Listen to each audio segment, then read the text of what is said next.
म्हणून हे शरीर जे आहे ते एक दिवस प्रत्येकाला सोडावं लागणार आहे। आणि जसं की यात्रेला गेल्याच्या नंतर अनेक प्रवासी त्या ठिकाणी त्या यात्रेकरता आलेले असतात, तशी जीवन ही सुद्धा एक यात्राच आहे। आणि जसं ते यात्रेला गेल्याच्या नंतर ते प्रवासी आपलं आपलं स्टेशन आलं की त्या गाडीतून उतरून जातात, तसंच ही जीवनरूपी यात्रा जी आहे, या यात्रेमधील आपले पहिले प्रवासी जर कोण असतील तर ते आई वडील असतात। आई वडिलांसोबत प्रवास करता करता पत्नीचा प्रवास जीवनामध्ये सुरू होतो, नंतर मुलांचा प्रवास जीवनामध्ये सुरू होतो। परंतु म्हणतात की या सगळ्यांसोबत प्रवास करत असताना मरणरूपी स्टेशन हे प्रत्येकाच्या लक्षात असलं पाहिजे। आणि म्हणून गोकर्ण आत्मदेवाला म्हणतात की मी आणि माझं या भ्रमाचा तुम्ही त्याग करा आणि वनात जाऊन धर्मं भजस्वं सततं त्यज लोकधर्माण, लोकधर्माचा त्याग करून धर्माने जे सांगितले त्याप्रमाणे वागा। सेवस्व साधू पुरुषांजही काम तृष्णा, साधू पुरुषांची सेवा करा आणि काम वासनेला जवळ येऊ देऊ नका।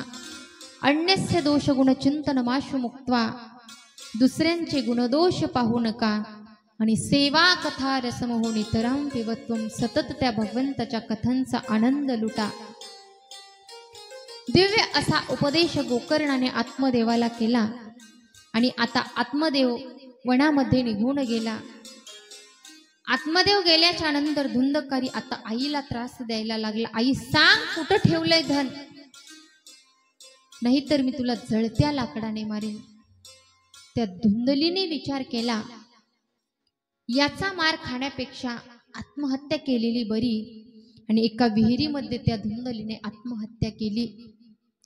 गोकर्णजी सुद्धा तीर्थयात्रेकरता निघून गेले आणि त्या धुंदकारीने 5 प्रकारच्या वेश्यांना घरात आणलं। शब्द, स्पर्श, रूप, रस आणि गंध अशा 5 वेश्या त्याने घरामध्ये आणल्या आणि त्या वेश्येला फक्त धनावरती तिचं प्रेम असतं आणि त्या वेश्येकरता धन कमावण्याकरता हा चोरी करायचा, डाके टाकायचा। एक वेळचा प्रसंग आहे, राजाच्या घरी त्या धुंदकारीने चोरी केली। त्या स्त्रियांनी ते धन पाहिलं आणि विचार केला की याने खूप मोठं धन आणलेलं आहे, राजाला जर कळालं तर याच्या बरोबर राजा आपल्यालाही सुळावर देईल, कारण हा सांगेल की यांच्याकरता मी चोरी करतोय।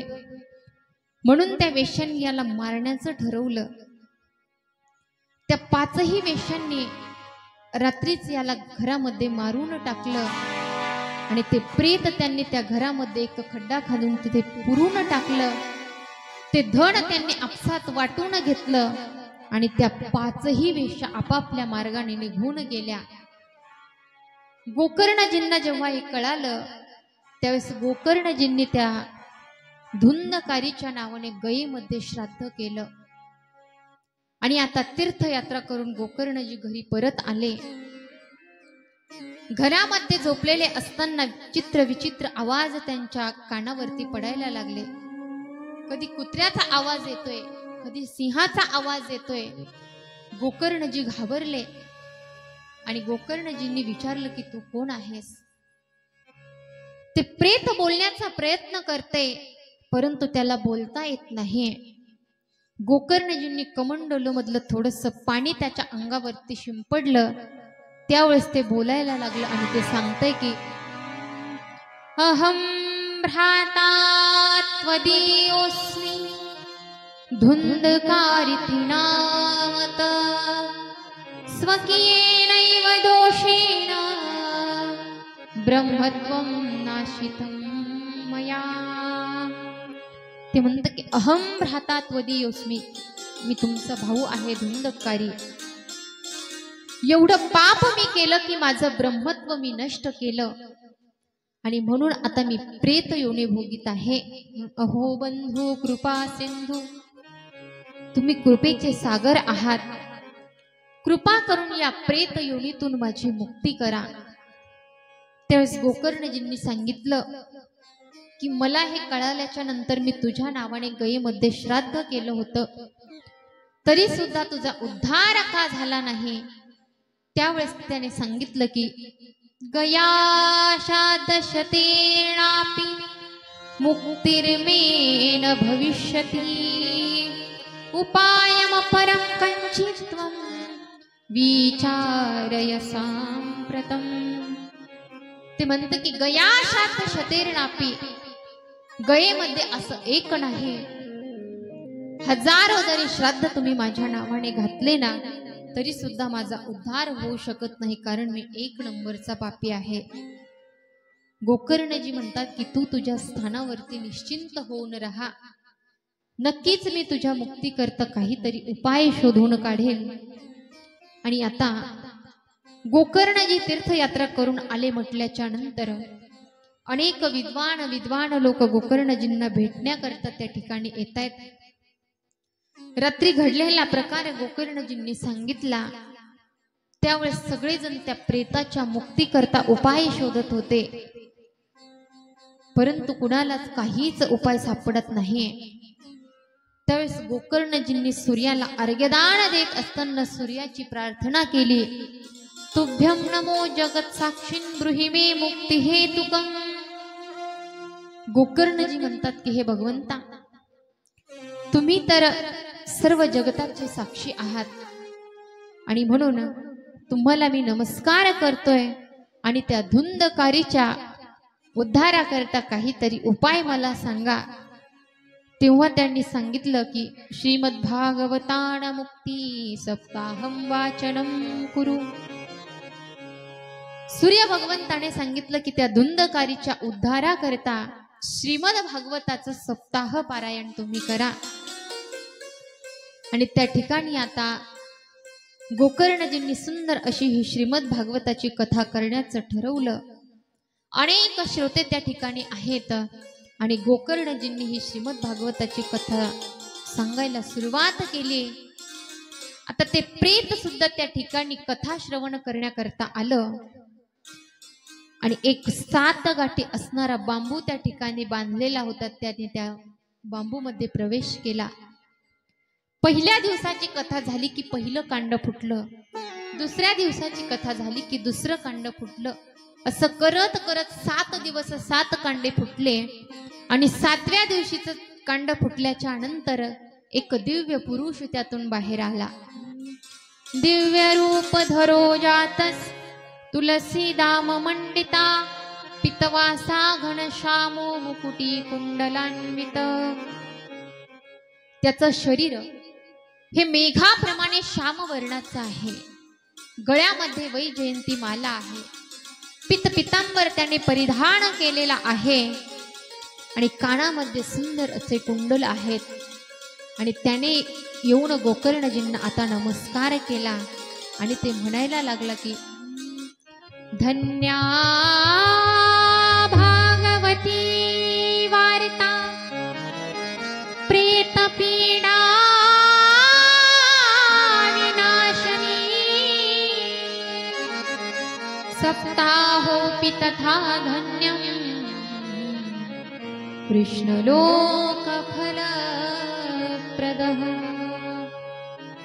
ते म्हणतात की प्रेत पिढेचा नाश करणारी ही सुंदर अशी श्रीमद भागवताची कथा आहे की जी श्रवण केल्यामुळे माझा प्रेत योनीतून उद्धार झाला.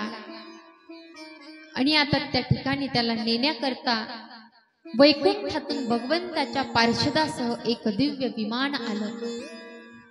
त्यावेळेस गोकर्णजींनी विचारलं की इथे हजारो श्रोते आहेत आणि तुम्ही एकच विमान का आणलं? तर त्या पार्षदांनी सांगितलं कथा श्रवण सगळ्यांनी केली, परंतु श्रवण करण्यामध्ये फरक होता. याने उपवास करून ही कथा श्रवण केली आणि ऐकून फक्त एका कानाने ऐकून दुसऱ्या कानाने सोडून दिली नाही, तर ती आत्मसात केली, तिचं मनन आणि निधिध्यासन केलं.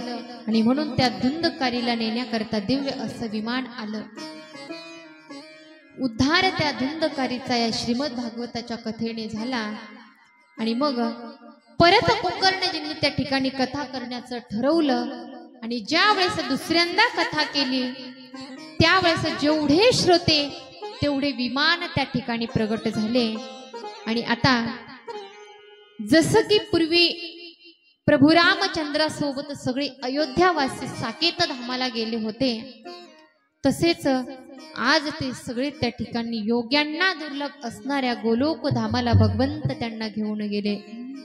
अयोध्यावासिन पूर्व यथा रामेण संगता तथा कृष्णेन ते नीता गोलोकम योगी दुर्लभम। सगळेजण त्या ठिकाणी नाचायला लागले। भगवंत नाचतायत, भगवंताचे पार्षद नाचतायत, गोकर्णजी नाचतायत आणि भगवान परमात्म्याने गोकर्णजींना मिठी मारली। आपल्यासारखं सुंदर असं रूप भगवंताने त्या गोकर्णजींना दिलं आणि सगळेजण त्या ठिकाणी भगवंताचं सुंदर असं भजन करायला लागले। प्रल्हाद सालधारी तरलगत तया चोद्धव कास्यधारी विनाधारी सुरर्षीश्वर कुशलतया राग करतार्जुनो भूत इंद्रो वादी मृदंगम जय जय सुकरा कीर्तनेते कुमारा यत्राग्रे भागवक्ता सरसरचनया व्यासपुत्रो बभूव। सगळे जण नाचून नाचून त्या भगवंताचं भजन त्या ठिकाणी करतायत। प्रल्हाद हातामध्ये प्रल्हादाने आपला टाळ घेतलेला आहे। कास्य वाजवण्यामध्ये उद्धव अत्यंत निपुण आहे। उद्धवाने कास्य आपल्या हातात घेतलं। महर्षी नारदांनी आपली वीणा छेडली आणि सगळ्यात सुंदर गायन ज्याचा आहे तो असणारा अर्जुन, त्या अर्जुनाने सुंदर असा मालकंस राग छेडला आणि सुंदर असा संकीर्तन सोहळा त्या ठिकाणी सुरू झाला। निकुंज में विराजे घनश्याम राधे राधे निकुंज में विराजे घनश्याम राधे राधे निकुंज में विराजे घनश्याम राधे राधे निकुंज में विराजे घनश्याम राधे राधे निकुंज में विराजे घनश्याम राधे राधे घनश्याम राधे राधे तू श्याम से मिला दे घनश्याम राधे राधे तू श्याम से मिला दे निकुंज में विराजे घनश्याम राधे राधे निकुंज में विराजे घनश्याम राधे राधे।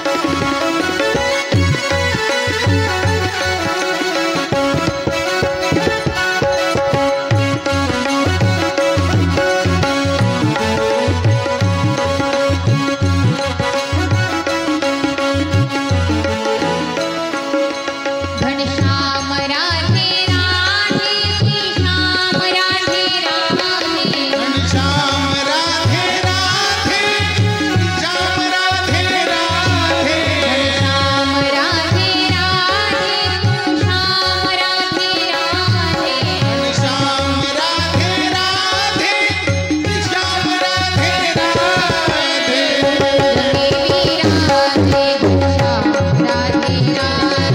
निकुंज में विराजे घनश्याम राधे राधे निकुंज में विराजे घनश्याम राधे राधे निकुंज में विराजे घनश्याम राधे राधे। आणि म्हणून सुंदर प्रकारे या श्रीमद भागवताच्या कथेने त्या धुंदकारीचा उद्धार झाला। हे श्रीमद भागवताचं आतापर्यंत सांगितलेलं महात्म्य आहे आणि 6व्या अध्यायामध्ये त्या महात्म्याच्या कथेचे नियम सांगितलेले आहेत की कथेचा खर्च कसा असावा। तर म्हणतात जेवढा खर्च आपण मुलीच्या विवाहाकरता करतो तेवढा खर्च कथेकरता केला पाहिजे। आणि दुसरा नियम आहे उपवास करून श्रवण करण्यामध्ये अडथळा येत असेल तर भोजनम तु वरम म्हणणे, भोजन करून ही कथा श्रवण केली तरीही चालेल। सुंदर प्रकारे 6 अध्यायामध्ये श्रीमद भागवताचं महात्म्य सांगितलेलं आहे आणि खऱ्या अर्थाने श्रीमद भागवत कथेला या ठिकाणी आत्ता सुरुवात होते आहे। या श्रीमद भागवताचे 18,000 श्लोक, 335 अध्याय आणि 12 स्कंद आहे. आणि या ठिकाणी व्यास महर्षी प्रथम स्कंदामध्ये सुंदर असं मंगलाचरण करतायत. जन्मादस्य यतुन्वयादितरतश्चार्थेष्वभिज्ञस्वराट् तेने ब्रह्मरनायादिकवये मुह्यन्ति यत्सूरयः तेजो वारिमृदां यथा विनिमयो यत्र त्रिसर्गो मृषा धाम्ना स्वेन सदा निरस्तकुहकं सत्यं परं धीमहि धर्मप्रोज्झितकैतवोऽत्र परमो निर्मत्सराणां सता वेद्यं वास्तवमत्र वस्तु शिवदं तापत्रयोन्मूलनम्. श्रीमद्भागवते महामुनिकृते किं वा परमेश्वरः सद्यो रुद्यवरुध्यतेऽत्र कृतिभिः शुश्रूषुभिस्तत्क्षणात्. सुंदर असं मंगलाचरण व्यासांनी 2 श्लोकामध्ये केलेलं आहे. परंतु कोणताही ग्रंथ असो, त्या ग्रंथाच्या सुरुवातीला तो ग्रंथ ज्या देवी देवतेचा असेल त्याचं नाव मंगलाचरण करत असताना घेतलं जातं. परंतु श्रीमद भागवत हा एकमेव अद्वितीय असा ग्रंथ आहे की याचं मंगलाचरण करत असताना कुठल्याच देवी देवतेचं नाव न घेता सत्य स्वरूप असणाऱ्या त्या भगवान परमात्म्याला नमस्कार केलेला आहे. सत्यम परम धीमहि. आणि त्या भगवान परमात्म्याला सत्य सत्य म्हणून संबोधलं जातं. कारण ज्यावेळेस भगवान परमात्मा देवकी मातेच्या गर्भात आले त्यावेळेस सगळ्या देवतांनी त्या भगवान परमात्म्याची सत्य सत्य म्हणून स्तुती केलेली आहे. सत्यव्रतम सत्य परम श्री सत्य सत्यस्य योनी निहितं च सत्य सत्यस्य सत्यामृत सत्यनेत्र सत्यात्मकं त्वां शरणं प्रपन्ना. म्हणून सत्य स्वरूप तो भगवान परमात्मा आहे. आणि मग तो भगवान परमात्मा कसा आहे तर जन्मादस्य जन्मादी विकार रहित तो भगवंत आहे. परंतु तो भगवान परमात्मा अजन्मा असताना सुद्धा भक्तांना परम आनंद प्राप्त करून देण्याकरता त्या भगवान परमात्म्याने जन्म घेतला. मग भगवंताने जन्म घेतला तर जन्म कुठे घेतला तर यत्र वसुदेव गृहे साक्षात भगवान पुरुषोत्तमः. वसुदेवाच्या घरी भगवान परमात्म्याने जन्म घेतलेला आहे. आपल्याला वाटतं की त्या भगवंताचा जन्म घरात झालेला नसून कंसाच्या कारागृहामध्ये त्या बंदीगृहामध्ये झालेला आहे. परंतु व्यास महर्षी म्हणतात की फक्त दगड आणि विटांच्या घराला घर म्हणत नाही तर त्या घरातील त्या पतिव्रता स्त्रीला घर म्हटलं जातं. आणि वसुदेवाच्या घरी याचा अर्थ वसुदेवाची पत्नी देवकीच्या पोटी त्या भगवान परमात्म्याने जन्म घेतलेला आहे. आणि भगवान परमात्म्याने त्या वसुदेवाच्या त्या कंसाच्या कारागृहामध्ये जन्म घेतला. परंतु भगवंत एवढं कुशल आहे की जन्म झाल्याबरोबर भगवंत गोकुळामध्ये निघून गेले. कंसाला चाहूल सुद्धा लागू दिली नाही. असे परम कुशल आहे भगवान श्रीकृष्ण परमात्मा. आणि म्हणतात की स्वराट जो गोकुळामध्ये आल्याच्या नंतर त्या गोपीबालांमध्ये सुशोभित झाला आणि आपल्या अनेक लीलांनी त्याने त्या सगळ्यांना मोहित केलं. बाकीच्यांची गोष्ट सोडा, परंतु 4 डोके असणारे ब्रह्मदेव सुद्धा आश्चर्यचकित होतात की हा खरंच भगवंत आहे का. कारण ज्यावेळेस भगवान परमात्म्याने काला केला त्यावेळेस गोपाळांचं उष्ट भगवान परमात्म्याने खाल्लं आणि ब्रह्मदेव म्हणतात की भगवंताला विद्वान लोक नैवेद्य दाखवतात, परंतु भगवंत प्रसाद ग्रहण करत नाही. आणि या गोपाळांकडून त्यांचं हिसकावून त्यांचं उष्ट भगवंत खातात. मग हा कशाचा भगवंत आहे आणि मग खरंच भगवंत आहे का हे पाहण्याकरता ब्रह्मदेवाने भगवंताचे सगळे वस्त्र आणि ब्रजवासियांना चोरून नेलं आणि त्या ब्रह्मदेवाचा मोह भंग करण्याकरता भगवान परमात्म्याने आपल्या अनंत रूपांना वस्त्र आणि ब्रजवासियांच्या रूपामध्ये प्रकट केलं. आणि त्यावेळेस ब्रह्मदेवाला कळालं की हा साक्षात भगवान परमात्मा आहे. आणि तेजो वारी मृदाम यथा विनिमयो यत्र त्रिसर्गो मृषा, त्या भगवान परमात्म्याने सुंदर अशी बासरी वाजवली आणि बासरी वाजून त्या भगवान परमात्म्याने सगळ्या त्रैलोक्याला मोहित केलं. भगवंताने बासरी वाजवली की त्या ऋषी मुनींना आपल्या समाधीचा विसर पडतो. ब्रह्मदेवाला सुद्धा त्या वेदाचा विसर पडतो. एवढी सुंदर बासरी ते भगवान परमात्मा वाजवतात. बांसुरी बजाए आज रंग में मुरारी, बांसुरी बजाए आज रंग में मुरारी, बांसुरी बजाए आज रंग में मुरारी, बांसुरी बजाए आज रंग में मुरारी, बांसुरी बजाए आज रंग में मुरारी, बांसुरी बजाए आज रंग में मुरारी, बांसुरी बजाए आज रंग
सुंदर प्रकारची बासरी त्या भगवान परमात्म्याने वाजवली।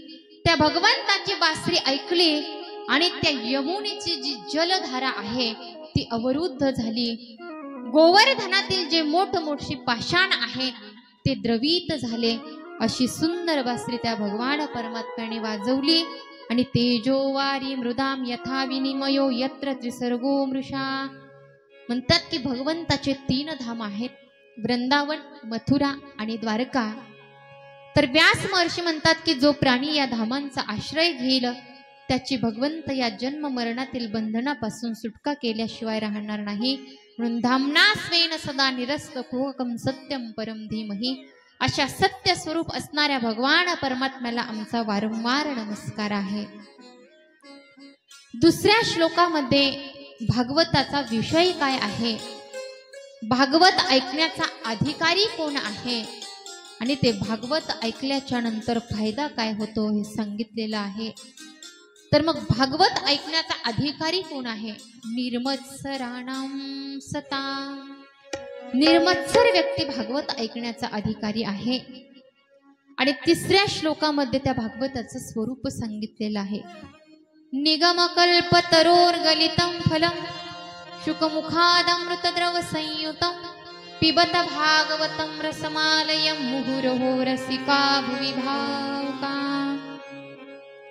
निगमकल्पतरोर्गलितं, निगम म्हणजे वेद आणि गलितं म्हणजे पिकलेलं। वेदरूपी वृक्षाचं परिपक्व फळ म्हणजे हे श्रीमद भागवत आहे। आरतीमध्ये सुद्धा वर्णन आलेलं आहे। वेद तरुचे मधुर फळा स्वादुरचे सोज्वळा मारामुनी सकळा जीवनी झाले जन सुफळा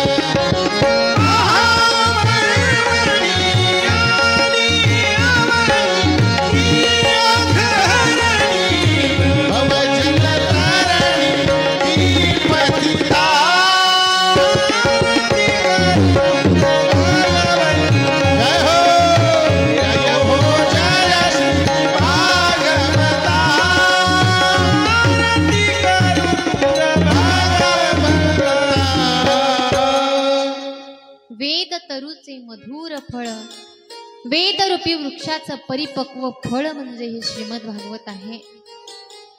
आणि फळ हे पिकल्याच्या नंतर झाडावरून खाली पडतं। आपण हाताने जे फळ तोडतो ते कदाचित कच्चही असू शकतं, परंतु हे श्रीमद भागवत रूपी फळ उंच वेदांच्या शाखेवरून खाली पडलेलं आहे। मग म्हणतात की ते फुटलं असेल, तर व्यास महर्षी म्हणतात की नाही, ते एकदम खाली पडलं असतं तर फुटलं असतं, परंतु ते एकदम खाली पडलेलं नसून त्याला झेललेलं आहे।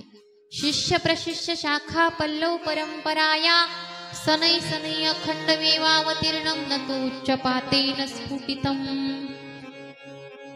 व्यास महर्षी म्हणतात त्याला झेललेलं असल्यामुळे ते फुटलं नाही। म्हणतात की ते आंबट असेल, तर व्यास महर्षी म्हणतात की नाही, खूप गोड आहे। मग तुमचं फळ आहे, तुम्ही गोड आहे असं सांगताल, परंतु त्याचा काहीतरी पुरावा द्या। त्यावेळेस व्यास महर्षी म्हणतात फळाचा उत्तम पारखी मानला जातो पोपट। पोपट त्याच फळाला चोच मारतो की जे फळ गोड आहे, किंवा पोपटाने चोच मारलेलं फळ हे गोड असतं। तसं या श्रीमद भागवत रूपी फळामध्ये शुकदेवासारख्या परमहंस रूपी पोपटाने चोच मारलेली आहे। शुकमुख विगलित ते भागवत रूपी फळ आहे।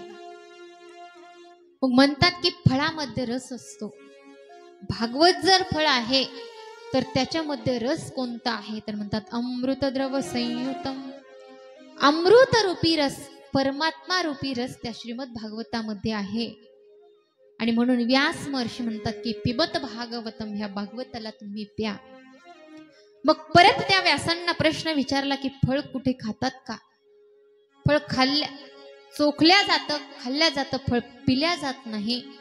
परंतु व्यास महर्षी सांगतात की हे फळ याच्या करता प्यायचे की याच्यामध्ये फेकण्यासारखी वस्तूच नाही।